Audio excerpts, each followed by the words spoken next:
Pag sinabi mong shocker o shocking, anong ibig sabihin nito? Ito yung gulat na gulat ka, hindi ba? Pero mostly, ang shocking o salitang shocker ay ginagamit doon sa mga taong masasama. Nasya-shock sila kasi bumabalik na sa kanila yung kanilang ginawang hindi maganda. Pero mas magandang gamitin sa mga taong mababait at mabubuti yung nagulat. Nagulat siya. Siguro pwede rin na shock pero mas more on may pagka-sinister kasi yung salitang shocking o shocker. Diba? Parang yung word shock. Oh! Diba? May palabas nga pala nung araw eh. Wala pa tayo sa mundo nun pero may palabas pala sa TV na Regal Shocker. Diba? Tapos may mga comics din na shocker. Mga ganun. So it was being connected sa kasamaan o kademonyuhan. Pero pag nagulat, ibig sabihin, magandang paraan naman yon. Ngayon, shocking. Shocker. Ang masyasyak dito ay yung umulos sa kanyang tagiliran. Hindi ko alam kung paano ito mangyayari. Pero ang sabi ng Biblia, makikita rin siya maski nung umunos tuloy. Baka umulan na. Umulos sa kanyang tagiliran. Hindi ko alam kung paano po mangyayari yan. Pero mostly, pag nakita niya na nagahari na si Jesus, masyasyak siya na, Diyos pala yung inulos ko. Diyos pala siya. Ngayon ko lang nalaman, siya pala ay Diyos. Diba? Yan ang mangyayari. Mangyayari po yan sa end times. Ito po ay senaryo ng mga end times. At ngayon, itong panahon po natin ngayon, marami rin po mga bagay ang nakikita natin sa paligid natin na walang katuturan ng mga pinaggagawa ngayon ng mga tao. Mga seemingly pinahahalagahan ng mundo. Alam niyo po ba walang kakwenta-kwenta ang pagdating ng araw? Bigyan ko yung senaryo. One day, the Lord Jesus was walking in the temple with his disciples. Siyempre, yung mga disciples po niya, manghang-mangha doon sa templo. Ito po yung templo na pinagawa ni King Herod. Maganda po yung templo ni King Herod. Dahil si King Herod po, isa po yung hindi naman po yan Hudyo kung tutuusin. Hentil po siya. Oo, hindi po siya Hudyo kung ayun ang pagkakaalam ko. Pero siya po ay na-appoint doon. At siya po ay meron pong tinatawag na skills talaga sa pagpapagawa ng temple. Talagang in-elevate niya yung temple, pinagpapatong-patong niya yung mga bato. Yung mga bato pong yun talagang makakapal. Ayon sa aking mga kamag-anak o tiyahin na nakapunta roon, ay mga bato na stones. Hanggang ngayon, nandun pa yung ruin. Kanya yung ruin, yung kinubkob siya ng mga Romano, nandoon pa talagang makikita mo talagang bagsak-bagsak pa. Ang natira na lang doon yung mga walls, no? Ito yung wailing wall na tinatawag kung saan ang mga Hudyo nagdadasal. Nag-iipit ng mga wish. Ganon. Yung tiyahin ko nag-iipit nga ng wish. Hindi ko alam kung wish niya. Sinulat niya yung wish at inipit doon sa wall. Di ba? Ganon. Yun naman kanilang kaugalian naman. Tanda ko dati, nung dumating siya rito, excited siya. Ang ganda ron. Tsaka ibang-iba talaga yung atmosphere sa Israel, kanya sa Jerusalem particularly. Ayun, ang maganda. At humahanga siya doon sa mga bato. Tama, yung nasa Bible, sabi niya, kasi mga bato naglaglagan. Ang kakapal na mga bato, sabi niya. Nung nakatayo pa yon during that time, si Jesus at ang kanyang mga disciples o disipulos nga, siyempre disipulos, no? Naglalakad-lakad sila. Ang ganda, kabongga, bongacious ka ng kanyang mga alagad. Lord, napaka-bongga nitong templo. Bongacious talaga. Ha ka ni Jesus. Nakikita niyo ba yan? Bonggang structure na yan? Sabi ni Jesus. Babagsak yan, sabi niya. Walang pato na magkapatong ang matitira na magkapatong.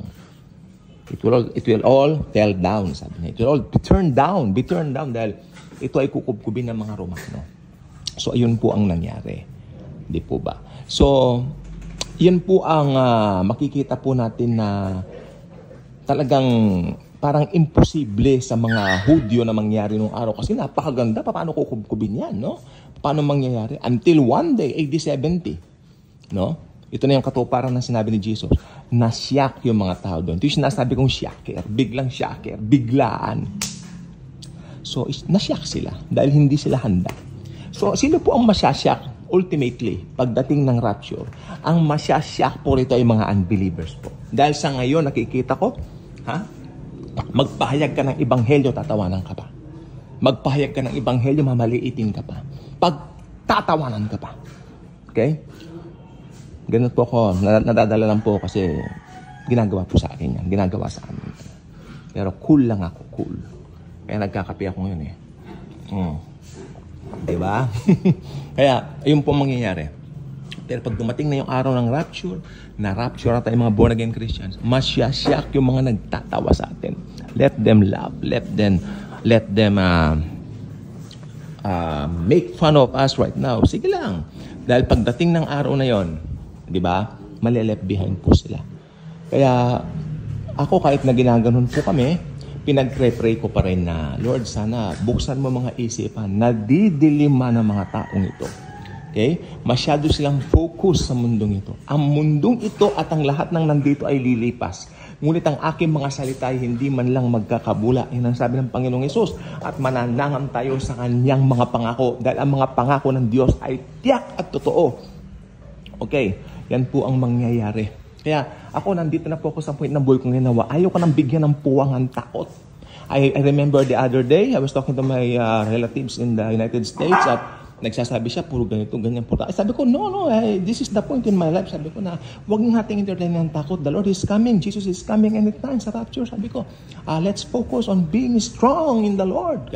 Yung kanyang strength ang nasa atin. And let's practice that by being conscious that Jesus is always with us. And sinabi ko, kasi ganoon naman pong talaga. Kahapon ba yun? Kahapon yata po yun, isang araw hindi ko tiyak. Baka na isang araw siguro. The other day nga yata. Yan ang sinasabi ko po sa inyo na itong panahon na to talagang pero yung mga nagtatawa sa atin, masyasyak sila. Ay, totoo pala yung mga nasa Bible. Then, they have to go through the great tribulation at mas masahol ang kanilang daranasin doon. Dahil doon, kailangan silang mamili. Amen? Magpatatak sila o pag nagpatatak sila, mai-spare sila pansamantala dito. Amen? Ay pag nagpatatak sila, siyempre, magiging galamay na sila ng Antikristo, mai-impyerno sila forever. Pag nagpatatak sila. Pero pag hindi naman sila nagpatatak, may consequence po yun. Magpapapugot sila ng ulo. Para maparangalan naman ang Panginoong Hesus. At ang pinakamaganda pong dito, pangyayari, mapupunta sila ng langit. You know what? Sabi ng Hebrews, without the shedding of blood, there will be no remission of sins. Blood of Jesus, hindi ba doon? Siyempre, ibang dispensation na po yun. Tapos na ang dispensation ng grace. Although nandun pa rin ang grace, pero yung dispensation mismo, yung kapanahunan mismo, tapos na. Pinag-aralan na po natin sa mga nakaraan. Oo.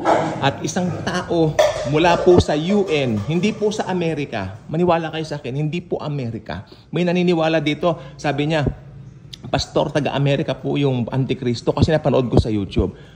Kung napanood mo sa YouTube, sa Bible ka tumingin, Brad. Huwag sa YouTube. No? Sa Bible ka tumingin.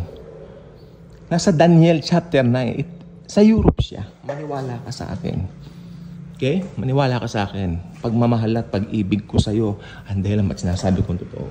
Okay? Dahil nasa Bible yan. Daniel chapter 9. Sa Europa, member siya ng UN. Okay? Lalabas po siya.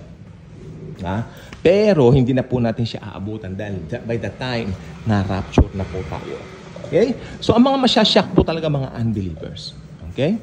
So, yes, may grace pa rin po sa Great Tribulation. Pero, ang pinaka-grace po doon ay magpapugot ka ng ulo para makapunta ka ng kalangitan at kalwalhatian ni Lord Jesus. Yun lang po. Bye-bye.